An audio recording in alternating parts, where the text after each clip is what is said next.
Hari ini dua ex-menteri era Joko Widodo diperiksa oleh Komisi Pemberantasan Korupsi.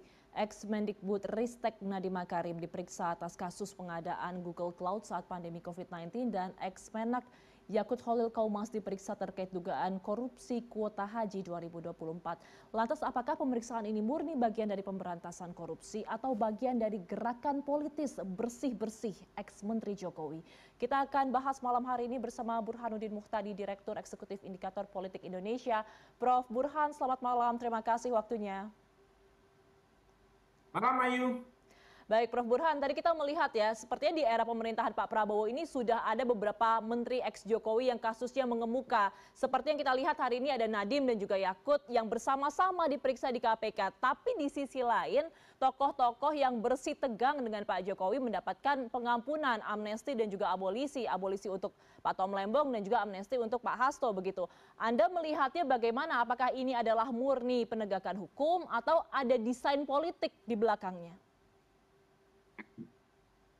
Ya, saya kira publik tidak bisa disalahkan kalau muncul kesan seolah-olah belakangan ada semacam aksi bersih-bersih ya. Mantan pejabat di masa era pemerintahan sebelumnya, meskipun sebenarnya mudah sekali untuk mematahkan spekulasi ini karena kalau kita lihat kasus yang sedang disidik oleh KPK, entah itu kasus terkait dengan kuota haji yang diduga melibatkan Menteri Agama sebelumnya maupun kasus cloud yang diduga melibatkan mantan Menteri Pendidikan sebelumnya, itu sudah lama diteliti, diselidiki oleh KPK ya. Bahkan jangan lupa Kejaksaan juga melakukan hal yang sama bahkan lebih awal sebelum ya, Presiden Prabowo memberikan abolisi kepada Tom Lembong maupun amnesti kepada Hasto Kristianto ya. Jadi kebetulan dari sisi timing memang berdekatan antara abolisi dan amnesti kepada apa yang dianggap sebagai musuh atau lawan Pak Jokowi dengan pemeriksaan menteri-menteri pada masa Pak Jokowi. Jadi memang tak terhindarkan kesan semacam itu, meskipun saya tidak punya bukti yang keras yang menunjukkan ada semacam aksi bersih-bersih ya terhadap menteri era Pak Jokowi, karena Pak Prabowo sendiri juga bagian dari menteri Pak Jokowi pada periode kedua beliau ya. Jadi lagi-lagi yang saya tangkap yang jelas adalah Pak Prabowo ingin memberikan pesan kepada publik terutama dalam kasus abolisi kepada Tom Lembong dan amnesti kepada Hasto Kristianto bahwa Pak Prabowo tidak ada satupun pihak yang menyetir dirinya sebagai presiden. Jadi ingin membantah kesan seolah-olah Pak Prabowo di bawah bayang-bayang Pak Jokowi dan karenanya abolisi dan amnesti itu diberikan kepada dua orang yang selama ini dianggap berseberangan dengan mantan bosnya Pak Prabowo yaitu Pak Jokowi. Tapi Prof. Burhan, kalau kita melihat secara timeline ya, abolisi dan amnesti yang diberikan kepada Tom Lembong dan juga Hasto Kristianto ini kan baru diberikan di 1 Agustus. Sekarang ini kurang lebih mungkin 2 minggu sudah ada dua ex-menteri Pak Jokowi yang akhirnya diperiksa oleh KPK begitu. Apakah Anda melihat sebenarnya memang ada agenda setting atau ya memang ini kebetulan saja? Untuk yang pemeriksaan berkaitan dengan dua mantan menteri ya pada masa Pak Jokowi itu bukan tiba-tiba itu. Saya kebetulan cukup mengikuti kasus kuota haji sebelumnya bahkan melalui pansus. Kemudian proses penyelidikan juga sudah berlangsung lama ya. Kemudian untuk kasus Nadiem memang baru belakangan muncul di KPK, tetapi kalau kita lihat kasusnya di Kejaksaan itu sudah beberapa bulan yang lalu dan itu jauh sebelum abolisi dan amnesti diberikan Pak Prabowo kepada lawan-lawan politik Pak Jokowi ya. Jadi menurut saya dari sisi timing kebetulan ya menurut saya, meskipun mungkin sulit ya bagi orang untuk mengatakan kebetulan dalam politik, tetapi lagi-lagi konstruksi peristiwanya itu tidak tiba-tiba untuk kasus pemeriksaan dalam kasus kuota haji Gusmen ya maupun apa namanya Mas Nadiem dalam kasus Cloud ya. Tetapi memang nih ya kadar politis berkaitan dengan abolisi kepada Tom Lembong maupun amnesti kepada Hasto itu sangat kental memang, kental sekali ya. Hmm. Jadi eh, saya sebut kental karena dalam konteks abolisi Tom Lembong itu kita tahu ya, kasusnya itu kan sudah diputus oleh pengadilan, meskipun kemudian Tom Lembong melakukan banding Ya. terhadap putusan 4,5 tahun, ya.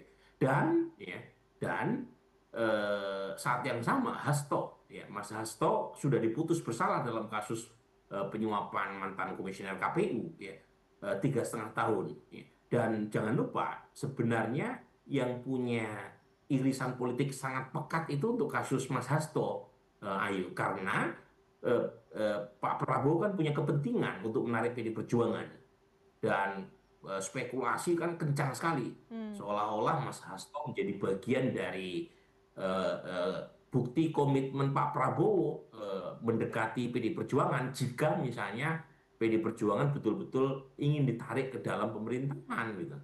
Jadi dan pemberian amnesti maupun abolisi tersebut sebelum keputusan ingkrah berkekuatan tetap itu menunjukkan sekali lagi kadar atau dosis politik yang sangat tinggi, persis seperti yang disampaikan oleh ICW, gitu ya.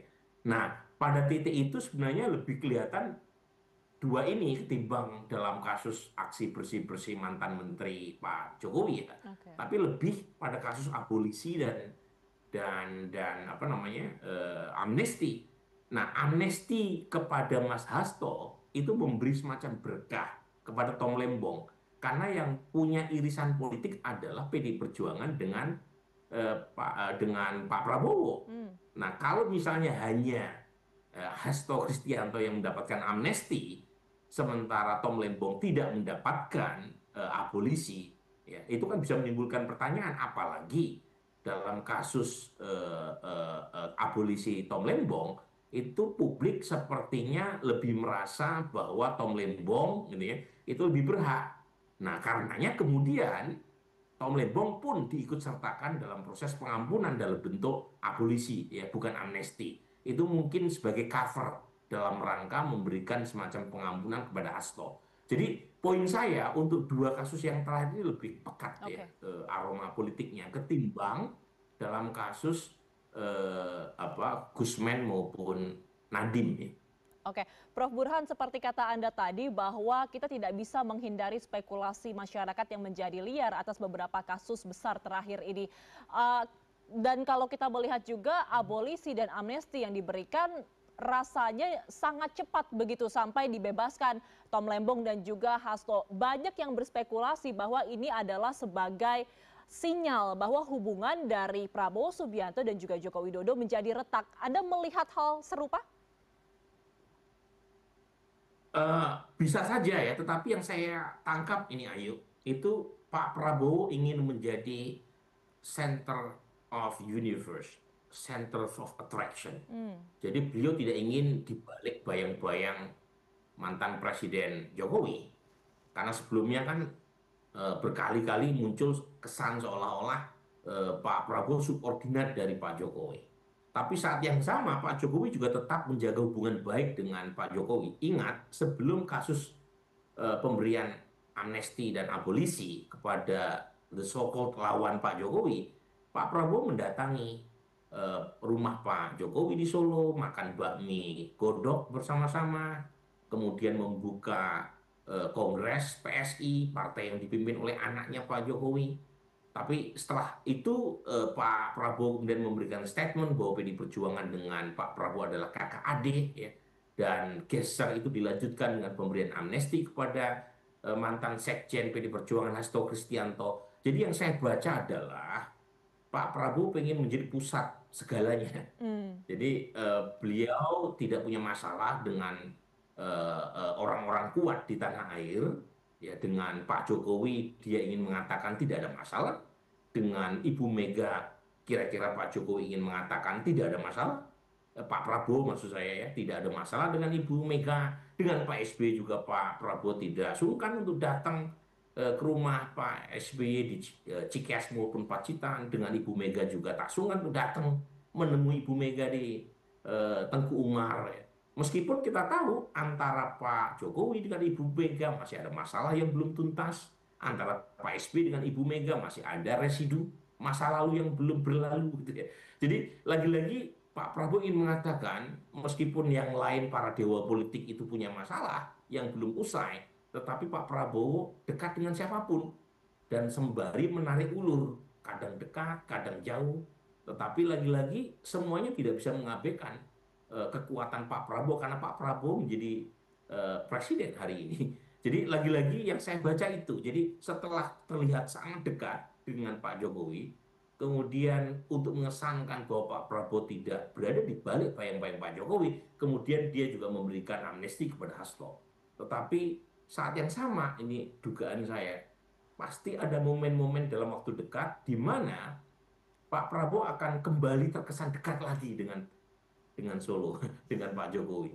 Jadi tarik ulur semacam ini nih yang akan dilakukan oleh Pak Prabowo dalam rangka ingin menunjukkan sinyal kepada publik bahwa presidennya adalah satu, Prabowo Subianto. Sinyal-sinyal ini sebenarnya cukup membingungkan masyarakat juga ya, Prof. Burhan. Seperti apa sebenarnya hubungan Pak Prabowo dan juga Pak Jokowi? Dan juga kita ingin melihat apakah benar tadi prediksi Prof. Burhan benar akan memberikan sinyal-sinyal bahwa mereka tetap dekat begitu. Terakhir Prof. Burhan, kalau boleh dikomentari dengan berbagai macam dinamika politik yang sekarang terjadi, Anda melihatnya seperti apa ini akan mempengaruhi peta politik ke depannya, terutama di tahun 2029.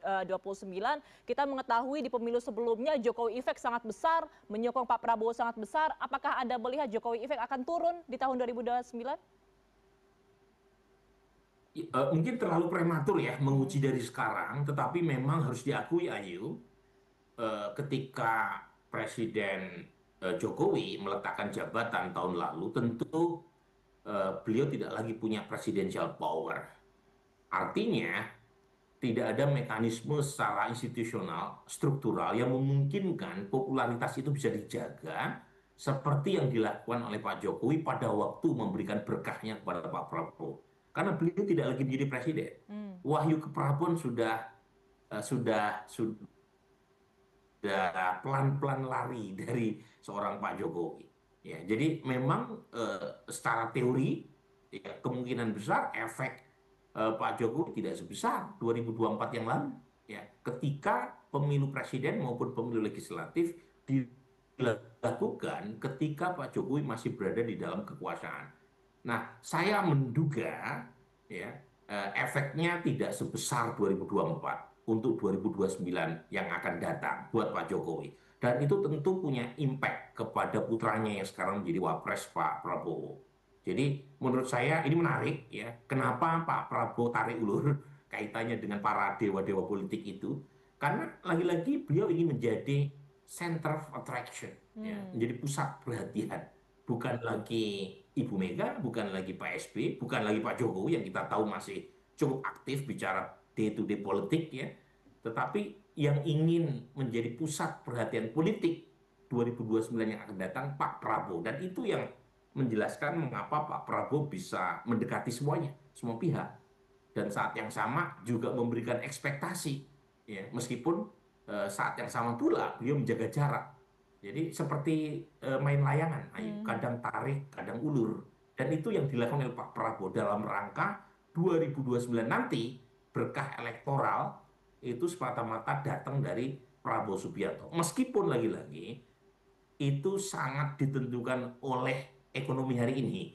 Jadi kalau misalnya daya saing kita, daya beli kita masih lemah, pengangguran besar, dan saat yang sama lapangan pekerjaan tidak tercipta, saya kira Pak Prabowo akan menghadapi tantangan yang tidak mudah. Dari sisi elit Pak Prabowo sangat kuat, tetapi kalau misalnya isu ekonomi tidak bisa diselesaikan, tentu punya efek negatif buat popularitas Pak Prabowo di 2029 nanti. Menarik, kita akan melihat bagaimana tarik ulurnya antara dua tokoh besar Indonesia, Pak Prabowo dan juga Pak Jokowi, dan bagaimana nanti peta politik Indonesia ke depannya. Terima kasih telah bergabung bersama kami, Prof. Burhanuddin Muhtadi, Direktur Eksekutif Indikator Politik Indonesia. Selamat malam, Prof. Burhan, sehat selalu.